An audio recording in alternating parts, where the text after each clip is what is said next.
તો દક્ષિણ ગુજરાતમાં ધોધમાર વરસાદના પગલે વલસાડ, ડાંગ, નવસારી, વાસંદા સહિતના વિસ્તારોમાં જનજીવન પ્રભાવિત થયું। ભારે વરસાદની સ્થિતિને ધ્યાનમાં રાખી અનેક સ્કૂલોમાં રજા જાહેર કરાઈ। વલસાડના સાંસદ ધવલ પટેલે જણાવ્યું કે તેઓ જિલ્લા કલેક્ટર અને ડિઝાસ્ટર મેનેજમેન્ટ વિભાગ સાથે સતત સંપર્કમાં છે અને પરિસ્થિતિ પર નજર રાખી રહ્યા છે। રાજ્ય સરકાર પણ સમગ્ર સ્થિતિ પર સતત મોનિટરિંગ કરી રહી છે। મુખ્યમંત્રી અને નાયબ મુખ્યમંત્રી સાથે પણ ટેલિફોનિક ચર્ચા કરીને જરૂરી વ્યવસ્થાઓ અંગે માહિતી આપવામાં આવી। લોકોને બિનજરૂરી બહાર ન નીકળવા અને તંત્રની સૂચનાઓનું પાલન કરવા અપીલ કરવામાં આવી છે। જાણકારી અમારા ડિઝાસ્ટર મેનેજમેન્ટ તરફથી મળી છે એ હિસાબે વલસાડ જિલ્લાના 27 રસ્તા અમે બંધ કર્યા છે।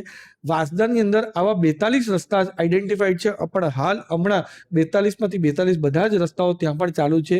અને એની સાથે સાથે બે મહત્વની વસ્તુ ખાસ કરીને જે મારો કાંઠા વિસ્તાર છે, કાંઠા વિસ્તારમાં અતિ ભારે વરસાદના કારણે પાણીઓ, દરિયાઈ પાણી ગામોમાં ઘૂસી જાય છે, ગામોના ઘરોનો પણ નુકસાન કરે છે, પશુઓનું પણ નુકસાન કરે છે અને લોકોને પણ નુકસાન કરે છે। એના માટે એનડીઆરએફની ટીમ અને એસડીઆરએફની ટીમ પૂરી રીતે તૈનાત